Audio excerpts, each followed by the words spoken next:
Welcome to my channel doubt classes.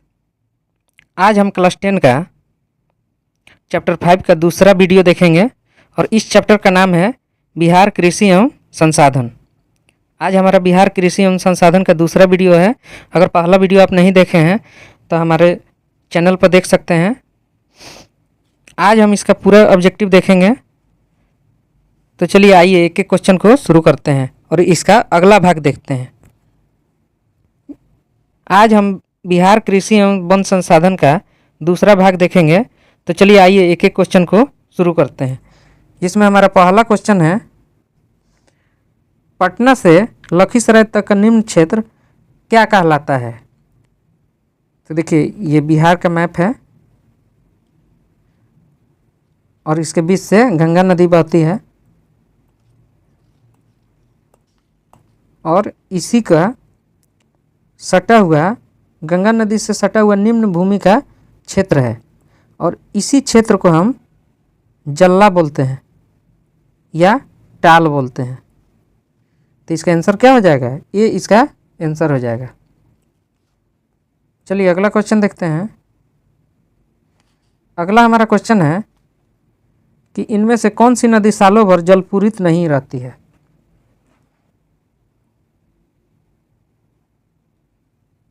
तो देखिए ये बिहार का मैप है। बीच से मैं फिर बता रहा हूँ, बीच से गंगा नदी बहती है, बीचों बीच से बिहार के बीचों बीच से गंगा नदी प्रवाहित होती है और यहाँ पे एक नदी बहती है जो चीर नदी के नाम से मशहूर है, जो दक्षिण से आती है, दक्षिण से झारखंड से आती है और भागलपुर में प्रवेश करती है। तो इसमें सालों भर जलपूर्ति नहीं रहती है। तो इसका आंसर क्या हो जाएगा? तो देखिए इसका ऑप्शन है गंडक नदी। देखिए क्वेश्चन है कि इनमें कौन सी नदी सालों भर जलपूरित नहीं रहती, यानी सालों भर जल नहीं रहता है। तो गंडक नदी, बागमती नदी, महानंदा और चीर नदी। तो देखिए भागलपुर में, ये भागलपुर जगह है, भागलपुर में एक नदी बहती है जो झारखंड से आती है। इस नदी को चीर नदी बोलते हैं। तो ये बरसाती नदी है, बरसात में बहती है, गर्मी में सूख जाती है। तो इसका आंसर क्या हो जाएगा? डी इसका आंसर हो जाएगा। चलिए अगला क्वेश्चन देखते हैं। अगला हमारा क्वेश्चन है कि बिहार की कौन फसल साल भर में तैयार होती है। तो ए में दिया है धान, बी में दिया है चना, सी में ऑप्शन दिया है गन्ना और डी में ऑप्शन दिया है बाजरा। तो देखिए जो गन्ना होता है वो एक साल में पैदावार होता है, 1 ईयर। और जो दाल होता है अरहर का वो भी 1 साल में होता है, बाकी सब 3 महीना 4 महीना पे होता है। तो इसका आंसर क्या हो जाएगा? सी इसका आंसर हो जाएगा। चलिए अगला क्वेश्चन देखते हैं। अगला हमारा क्वेश्चन है कि बिहार में किस प्रकार के वन पाए जाते हैं। तो ए में ऑप्शन दिया है सदाबहार वन, बी में दिया है कोणधारी वन, सी में दिया है पतझड़ वन और डी में कटीला वन। तो देखिए जो बिहार में जो वन पाया जाता है, पूरा बिहार में ही वो पतझड़ वन पाया जाता है। इसका पत्ता झड़ जाता है गर्मी के दिनों में और फिर नया पत्ता आता है। तो इसका आंसर क्या हो जाएगा? सी इसका आंसर हो जाएगा। चलिए अगला क्वेश्चन देखते हैं। अगला हमारा क्वेश्चन है कि बिहार की फसल संघनता कितनी है। तो ए में ऑप्शन दिया है 1.06, बी में दिया है 6.01, सी में दिया है 0.06 और डी में दिया है 2.06। तो देखिए बिहार में जो फसल संघनता है वो 2.06 है। तो इसका आंसर क्या हो जाएगा? डी इसका आंसर हो जाएगा। चलिए अगला क्वेश्चन देखते हैं।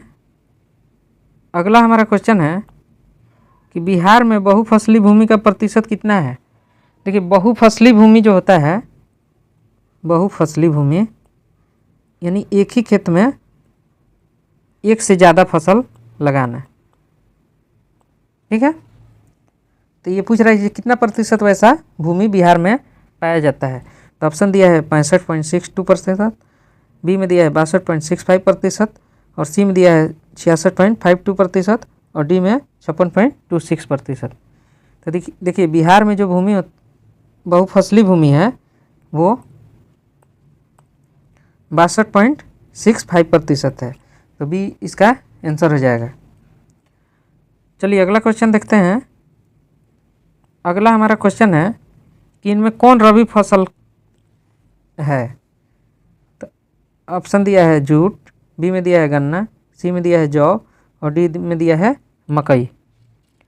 तो देखिए जो रबी फसल होता है वो ठंडा के समय बोया जाता है, यानी अक्टूबर और नवंबर में बोया जाता है। इसमें गेहूँ, जौ, मटर, आलू इत्यादि फसल आती है रबी फसल में। तो इसका आंसर क्या हो जाएगा? सी इसका आंसर हो जाएगा। चलिए अगला क्वेश्चन देखते हैं। अगला हमारा क्वेश्चन है कि तरबूज उत्पादन के लिए प्रसिद्ध स्थान है कौन सा है। तो ए में दिया है हाजीपुर, बी में दिया है भागलपुर, सी में दिया है कटिहार और डी में दिया है बक्सर। तो देखिए जो तरबूज उत्पादन के लिए भागलपुर में सबसे ज़्यादा तरबूज होता है। ये गंगा के किनारे है और गंगा के किनारे बालू बहुत सारा पाया जाता है, तो बालू में ही तरबूज होता है। तो बी इसका आंसर हो जाएगा। चलिए अगला क्वेश्चन देखते हैं। अगला हमारा क्वेश्चन है बिहार में वर्षा ऋतु कब होती है। तो ऑप्शन दिया है जून से सितंबर तक, बी में दिया है जून से नवंबर तक और सी में दिया है जून से जुलाई तक और डी में दिया है जून से अक्टूबर तक। तो देखिए बिहार में जो वर्षा होती है इसका 80% जो वर्षा होती है बिहार में वो जून से सितंबर तक हो जाती है। तो इसका आंसर क्या हो जाएगा? बी ए इसका आंसर हो जाएगा। चलिए अगला क्वेश्चन देखते हैं। अगला हमारा क्वेश्चन है कि बिहार में वर्षा का सामान्य औसत क्या है। तो ए में दिया है 12 सेंटीमीटर, बी में दिया है 120 सेंटीमीटर, सी में दिया है 80 सेंटीमीटर और डी में दिया है 800 सेंटीमीटर। तो देखिए जो सामान्य वर्षा है बिहार में वो 120 सेंटीमीटर है। तो इसका आंसर बी इसका आंसर हो जाएगा 120 सेंटीमीटर। चलिए अगला क्वेश्चन देखते हैं। अगला हमारा क्वेश्चन है बिहार की आकृति किस प्रकार की है। तो ऑप्शन दिया है त्रिभुजाकार में, चतुर्भुजाकार है, गोलाकार है और आयताकार है। तो देखिए जो बिहार की आकृति है इस तरह की है। तो ये किस तरह का है? चतुर्भुज जैसा है, 4 कोना है इसका। तो इसका आंसर क्या हो जाएगा? बी इसका आंसर हो जाएगा। चलिए अगला क्वेश्चन देखते हैं। अगला हमारा क्वेश्चन है बिहार में हिमालय की कौन सी श्रेणी पाई जाती है। तो देखिए ऑप्शन दिया है ट्रांस हिमालय, बी में दिया है महान हिमालय, सी में दिया है मध्य हिमालय और डी में दिया है शिवालिक हिमालय। तो देखिए ये बिहार का मैप है और यहाँ तो बहुत सारा ट्रांस हिमालय है, मध्य हिमालय है, ट्रांस हिमालय है, महान हिमालय है और नीचे जो यहाँ पड़ता है बिहार के साइड में वो है शिवालिक हिमालय। ये कौन सा हिमालय है? शिवालिक हिमालय। तो पूछ रहा है कि बिहार में कौन सी हिमालय की श्रेणी पाई जाती है। तो इसका आंसर डी इसका आंसर हो जाएगा, शिवालिक हिमालय। चलिए अगला क्वेश्चन देखते हैं। अगला हमारा क्वेश्चन है कि बिहार के मैदानी भाग में किस प्रकार की मिट्टी पाई जाती है। तो ए में ऑप्शन दिया है लाल मिट्टी, बी में दिया है वाहित मिट्टी, सी में दिया है काली मिट्टी और डी में दिया है लेटराइट मिट्टी। तो देखिए जो बिहार है उसमें बहुत सारा नदी है और ये नदी बरसात में बहुत सारा मिट्टी लेकर आती है। तो जल के साथ जो मिट्टी आती है उसको वाहित मिट्टी बोलते हैं या जलोढ़ मिट्टी बोलते हैं। तो बिहार में सबसे ज़्यादा जो मिट्टी पाई जाती है वो जलोढ़ मिट्टी होती है। तो इसका आंसर बी हो जाएगा। इसका आंसर वाहित मिट्टी या जलोढ़ मिट्टी बिहार में सबसे ज़्यादा पाई जाती है। चलिए अगला क्वेश्चन देखते हैं। अगला हमारा क्वेश्चन है, बिहार में जल का उपयोग किस काम के लिए होता है? तो ए में दिया है ऑप्शन सिंचाई के लिए, बी में दिया है जल विद्युत उत्पादन के लिए, सी में दिया है यातायात के लिए और डी में दिया है मत्स्य के लिए। तो बिहार में जो जल का उपयोग होता है वो सिंचाई के लिए होता है, क्योंकि 80% लोग यहाँ पे खेती पे डिपेंडेंट है। तो इसका ए आंसर हो जाएगा सिंचाई के लिए। चलिए अगला क्वेश्चन देखते हैं। अगला हमारा क्वेश्चन है, बिहार की कितनी भूमि कृषि के अंतर्गत आती है? तो ए में ऑप्शन दिया है आधी भूमि, बी में दिया है 3/4 भूमि, सी में दिया है 1/4 भूमि और डी में दिया है 100%। तो देखिए जो बिहार में कृषि के लिए खेती के अंतर्गत जो आती है भूमि वो 3/4 भूमि है। तो इसका आंसर क्या हो जाएगा? 3/4। तो इसका आंसर बी इसका आंसर हो जाएगा। चलिए अगला क्वेश्चन देखते हैं। अगला हमारा क्वेश्चन है, बिहार में मकई का सर्वप्रमुख उत्पादन क्षेत्र कौन सा है? तो ए में ऑप्शन दिया है कोसी तट, बी में दिया है गंगा से सटे उत्तरी इलाका, सी में दिया है रोहतास क्षेत्र और डी में दिया है फल्गु तट। तो देखिए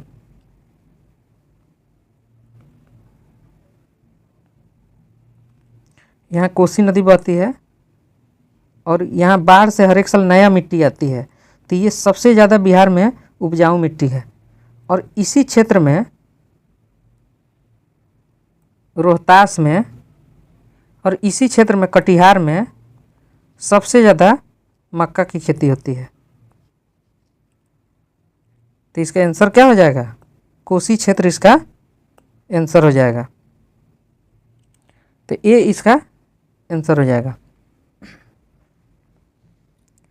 चलिए अगला क्वेश्चन देखते हैं।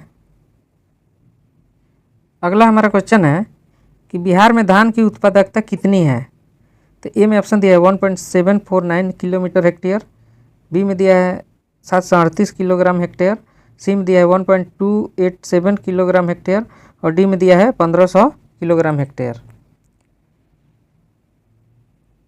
तो 1.287 kg पर हेक्टेयर इसका आंसर हो जाएगा। बिहार में उत्पादकता है 1.287 kg पर हेक्टेयर। चलिए अगला क्वेश्चन देखते हैं। अगला हमारा क्वेश्चन है कि बिहार में कुल पशुधन कितना है? तो ए में ऑप्शन दिया है इसका 407.83 लाख, बी में दिया है 83.70 लाख, सी में दिया है 104.70 लाख और डी में ऑप्शन दिया है 57.66 लाख। तो देखिए जो बिहार में पशुधन है वो 407.83 लाख है। तो ये इसका आंसर हो जाएगा। चलिए अगला क्वेश्चन देखते हैं। अगला क्वेश्चन है कि गंडक परियोजना का मुख्य उद्देश्य क्या है? तो बाढ़ नियंत्रण, सिंचाई के लिए, सी में ऑप्शन दिया विद्युत उत्पादन के लिए और डी में दिया है मछली पालन के लिए।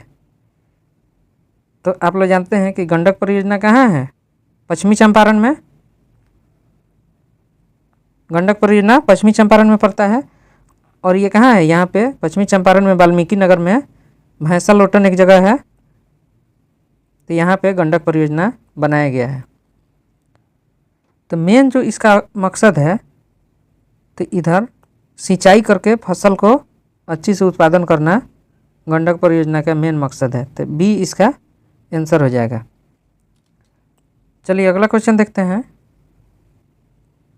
अगला हमारा क्वेश्चन है कि राज्य के किस क्षेत्र में थारू जनजाति रहती है। तो ए में ऑप्शन दिया है दक्षिण पश्चिम में, बी दक्षिण में, और सी में ऑप्शन दिया है उत्तर पूर्व में, और डी में दिया है उत्तर पश्चिम में। तो देखिए जो बिहार में थारू जनजाति जो रहती है वो उत्तर और पश्चिम इस जगह पे थारू जनजाति रहती है। उत्तर पश्चिम यानी चंपारण, मुजफ्फरपुर, बेतिया, मोतिहारी, ये सब डिस्ट्रिक्ट में रहती है। तो इसका आंसर क्या हो जाएगा, डी इसका आंसर हो जाएगा। चलिए अगला क्वेश्चन देखते हैं। अगला हमारा क्वेश्चन है किस स्थान के निकट गंगा एकाएक दक्षिण की ओर मुड़ जाती है। तो ऑप्शन दिया है मुंगेर की पहाड़ी की ओर, राजगीर की पहाड़ी, सी में दिया है सोमेश्वर की पहाड़ी, और डी में दिया है राजमहल की पहाड़ी। तो देखिए राजमहल की पहाड़ी भागलपुर से सटा हुआ है, यहीं पे संथाल परगना सबसे पहले बसा हुआ था। तो यहीं पे राजमहल की पहाड़ी में गंगा एकाएक क्या होती है, मुड़ जाती है। तो डी इसका आंसर हो जाएगा। चलिए अगला क्वेश्चन देखते हैं, और ये आज का अंतिम अपना प्रश्न है। गंगा मैदान में मिट्टी की औसत गहराई कितनी है। तो ऑप्शन दिया है 200 से 300 मीटर, बी में दिया है 2000 से 3000 मीटर, सी में दिया है 2 से 3 मीटर, और डी में दिया है 5 से 6 मीटर। तो बिहार में मिट्टी की जो औसत गहराई है